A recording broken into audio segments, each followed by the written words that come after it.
The door creaked open, and with it came the heavy scent of pine and dust. In the dim glow of lantern light, Emma saw him standing there, his broad shoulders silhouetted against the late afternoon sun that cut through the crack in the barn door. His hand rested lightly on the handle of a rifle slung across his back. He wasn't the man she expected to find. Her heart stilled as her eyes locked on his. The cowboy in front of her wasn't some stranger or hired gun. This man had been there in her life before, when the world still felt like it was made of promises. But everything had changed now. The cowboy's eyes were dark, unreadable, like the sky before a storm. He wasn't smiling, he wasn't frowning either, just standing, watching her, waiting for her to speak. "Why is it?" Emma swallowed hard. The words she had been rehearsing for months suddenly stuck in her throat. She wanted to scream, to demand answers, to understand how this man could still be here after everything. The ache in her chest was sharp enough to make her clutch the old wooden crate she'd been stacking in the corner. "Why?" she whispered, a single word, heavier than any rifle shot. The cowboy took a step closer, his boots scraping across the hay-covered floor. "I ain't here to explain, Emma." His voice was rough, the way it always was when he'd been riding too long, fighting too hard. "Then what the hell are you here for?" Her voice broke, betraying the emotion she fought to suppress. "I'm here to fix what was broken." A slow silence stretched between them, broken only by the rustling of the hay in the corner. Emma could feel the weight of his presence like a burden, one she hadn't asked for, but now couldn't ignore.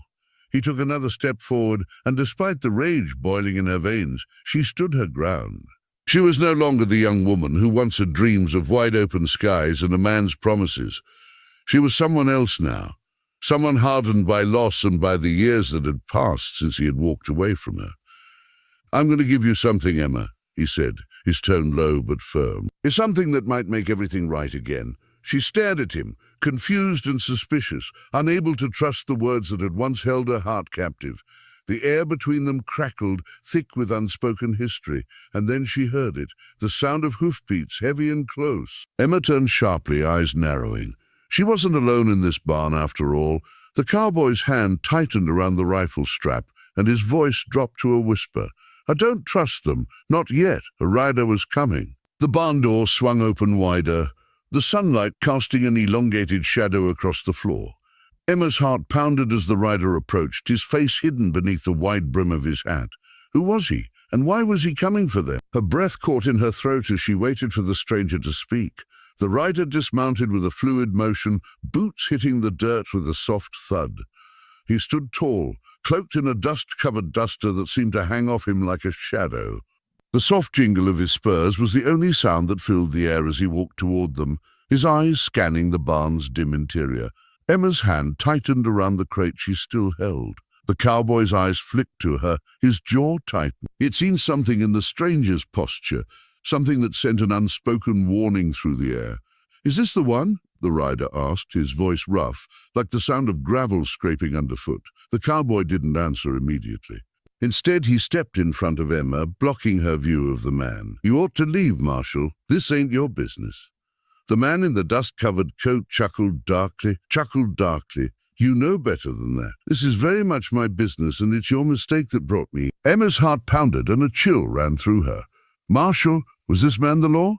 And if so, why was he standing there, addressing the cowboy like some old enemy? Silence followed, broken only by the echo of the rider's words. Emma's breath quickened as she tried to piece it together. The cowboy had been running from something, someone, when he left her all those years ago. She had known that, but now it seemed like the world had come to collect its dues. Her mind raced. Could this man be the one who would finally force the cowboy to face the consequences of what he had done? Or was there something deeper at play? "What do you want with me?" Emma's voice broke the silence. Her body trembled as she took a hesitant step forward, her eyes still darting from the cowboy to the marshal. The marshal's lips curled into a half smile, but it wasn't kind. "We don't want anything with you, ma'am. But your friend here." He pointed a finger toward the cowboy, his tone colder than any winter wind. "He's made a real mess of things, and I aim to clean it up." The cowboy's hand twitched near his holster, but he didn't draw. "You're wrong. You don't know me, and you don't know what happened." Emma's pulse quickened. There it was, the gap between what the cowboy had told her and what this man was implying. The years of silence, the empty promises, the things he hadn't said. Had he really been running from the law all this time? Was she just another lie in his trail? The marshal's eyes flicked to Emma, then back to the cowboy. I came to offer you a deal, but the clock's ticking. I don't have time for games. The cowboy was silent for a long beat. What kind of deal?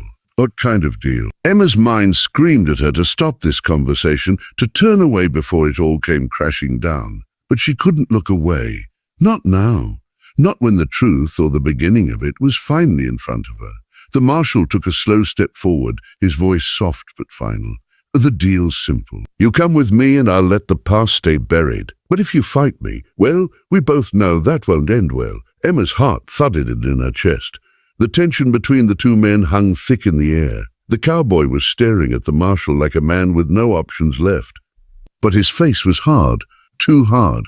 Had he already decided? The decision was his to make, but Emma couldn't help but wonder, if he ran, would it be for her, or was she just caught in a web of lies and regrets, waiting for the last thread to snap? The cowboy looked over at her, eyes narrowing, as if trying to decide whether or not he could trust her with the truth. But before he could say another word, the sound of more hooves reached Emma's ears, this time, closer and heavier. Another rider.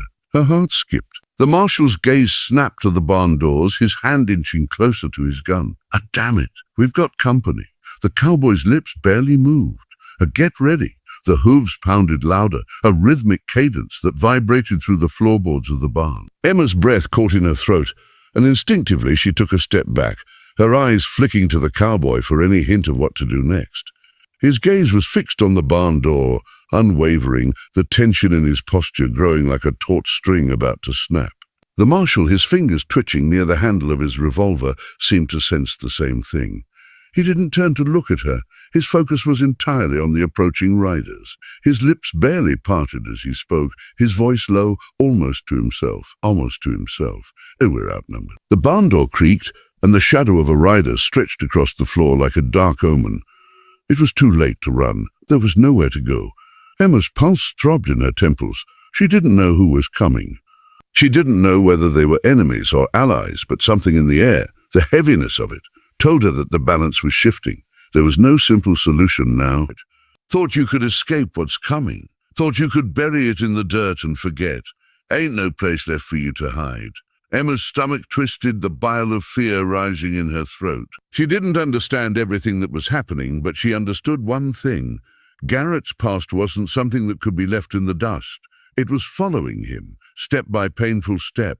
The marshal's eyes flicked to Garrett, then to the riders. He took a slow breath, his hand resting lightly on his gun.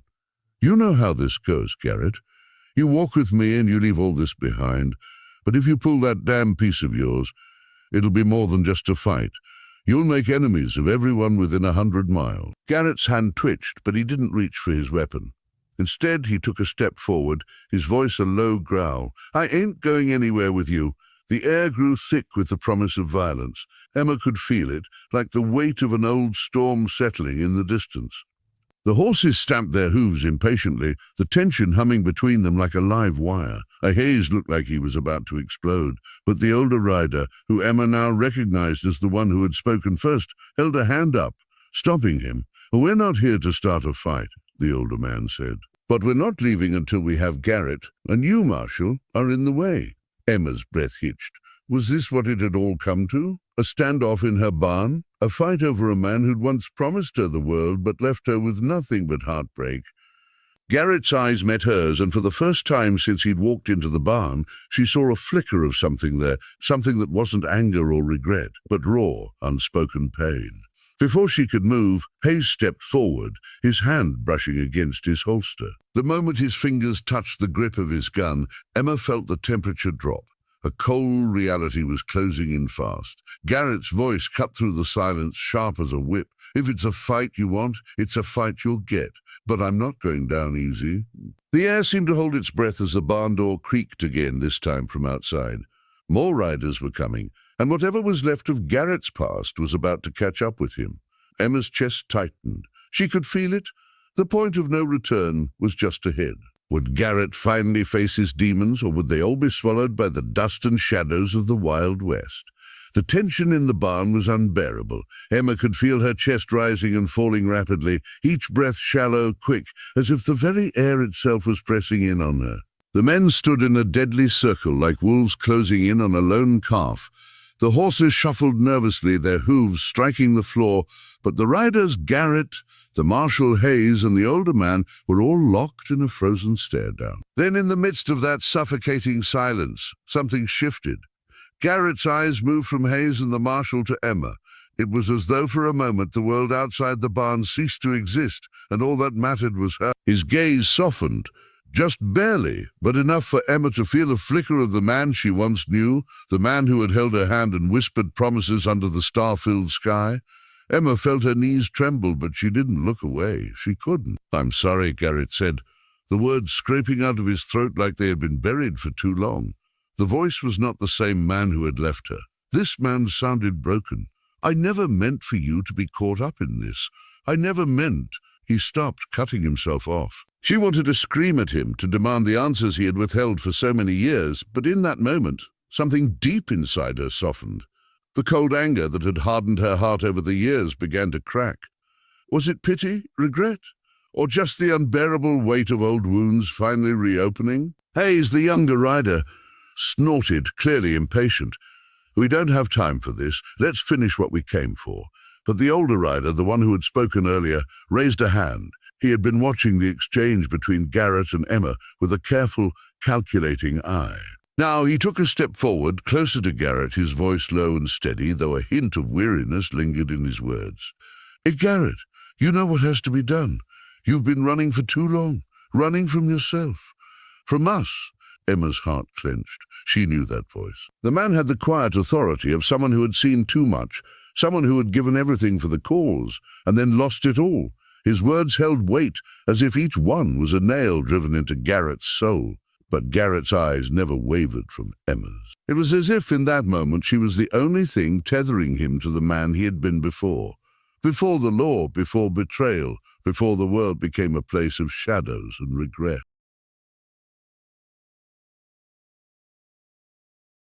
To hear. I was running from what I did. I couldn't face it, not back then, and I sure as hell can't face it now. Emma stepped forward, her hand trembling as she reached out, as if to touch the past, to touch the man who had once promised her everything. Her voice was steady, but her words cut through the air like a knife. "You should have faced it a long time ago," she said, her tone even, though her heart was breaking in ways she hadn't thought possible. "You should have faced me." There was a long pause. Then Garrett, looking down at the floor, let out a shuddering breath. "I couldn't. I didn't know how to." Her eyes softened as she stepped closer to him. She reached out and gently placed her hand on his arm. For a fleeting moment, the world outside the barn faded away, leaving only the two of them in a world that felt somehow less brutal than it had moments before. But the sound of another rider approaching shattered the fragile stillness between them. The dust kicked up by the horses' hooves whispered at the edges of the barn, reminding them all that the outside world still had its hold. The past wasn't just something to face, it was something that demanded a reckoning. Garrett took a deep breath, the air heavy with the weight of everything unsaid. He finally broke the silence, his voice rougher now, his eyes searching Emma's, as if asking for permission. "If I leave with him," Garrett said, his gaze flicking to the Marshal, "I'll be leaving you again." Emma's heart twisted at the truth in his words. She could feel it, the cost of this moment, the price of forgiveness, the price of survival. If he walked out of that barn, it would mean the end of them, for good. She would be alone again, carrying the weight of this man's absence, just as she had all those years ago. But there was something more pressing than her own pain. She looked at Garrett, really looked at him, and saw the man he had become, the man who had been fighting for his life long before he ever rode into her world. "I don't want you to leave again," she whispered, her voice fragile but clear. "But I can't let you stay if it means you'll never face what's coming." The older man, who had been watching them silently, let out a quiet sigh. "This is bigger than any of us," he said, his tone softer now. "You don't get to choose your past, Garrett, but you do get to choose your future. Your future." The barn seemed to hold its breath, the weight of those words hanging in the air. And for the first time in years, Garrett nodded, not to the Marshal, not to the men outside, but to Emma. His past would follow him, like a shadow, no matter where he went. But Emma had just given him something he hadn't thought possible. A choice. And in that moment, it was all that mattered. The riders outside drew closer, the sound of their horses a reminder that the time for decisions was running out. Garrett's hand clenched into a fist, his jaw tightening. "He won't run anymore," he said, his voice low and resolute. "Not from this, not from you." But the next moment was shattered by the sharp sound of a gunshot, far off, but growing closer. The gunshot echoed in the barn, sharp and final, a warning that made every man in the room freeze. For a moment, the world seemed to slow. Hooves stopped. The air grew thick with dust and uncertainty, and the heavy weight of fate hung like a storm cloud over them. The older rider, Hayes, didn't flinch. He had heard it too, but he knew it wasn't meant for him. The other riders exchanged glances, the unease between them palpable. The gunshot came from the direction of the trail, a call to arms, or perhaps an announcement that they were out of time. They had no more choices left. Garrett's hand dropped to the handle of his revolver, but he didn't draw it. The moment he had feared was finally upon him, and this time there would be no running. He turned to Emma, his eyes searching hers for something, an answer, a final gesture, but all he found in her gaze was the quiet, unspoken understanding of what needed to happen. "You're right," he said, his voice rough. "It's time." Well, Emma didn't speak. She couldn't. Not with the weight of everything pressing in on them. Not with the finality of the decision hanging between them. Instead, she took a small, trembling step forward, placing her hand over his. It was simple, but in that moment it felt like everything. The barn door creaked open again, this time with more force, and a new rider appeared in the doorway. His face was hidden beneath the brim of his hat, but the rifle strapped across his back was unmistakable. Garrett didn't move. He simply stood, his eyes never leaving Emma's. His entire world had come down to this, standing at the edge of a life he had left behind, with the promise of something new still uncertain but within reach. But the rider in the doorway was not alone. Another figure stepped out of the shadows behind him, a lawman, a deputy, judging by the star on his chest. It was the last thing Garrett had wanted to see. He had spent his life evading the law, but it seemed it was finally catching up.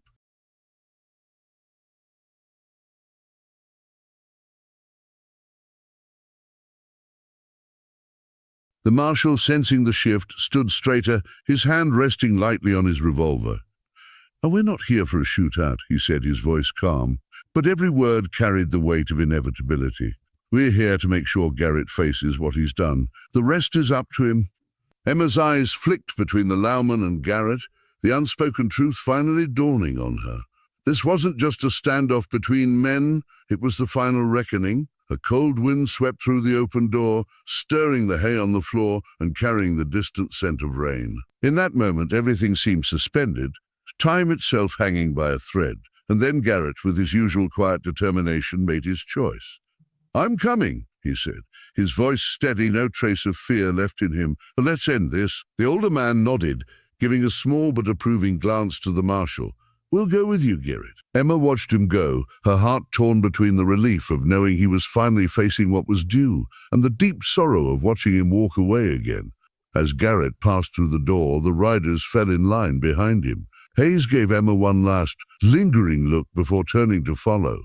The marshal didn't speak, but he didn't need to. He had done his job. The barn door swung shut behind them, leaving Emma alone in the silence that followed. The dust began to settle. She let out a slow, shaky breath, her chest tight. It was over. For better or worse, it was over. The distant sound of hooves grew fainter, and Emma stood there for a long moment, listening to the fading echo. She didn't know what Garrett's future would look like or if he would ever come back, but she knew one thing with certainty. She couldn't hold on to the past anymore. Years later, she would remember that moment in the barn, standing alone with nothing but her thoughts and the fading sun behind her. And though the scars of the past would never fade completely, Emma would live the rest of her days with the knowledge that some debts were finally paid. Some ghosts had been laid to rest. As the last rays of sunlight sank below the horizon, she turned and walked toward the house. The door creaked open, and in the quiet of the evening, the wind whispered through the trees. A single rocking chair on the porch swayed gently, the motion soft and steady, as if waiting for someone to come home. But the porch was empty. The future, like the open plains, stretched out before her, unpredictable but hers to claim. The wind shifted, and the first stars began to appear in the night sky. Emma looked up at them, her heart heavy but hopeful, knowing that some journeys were meant to be taken alone, and somewhere, far off in the distance, a rider moved steadily toward redemption.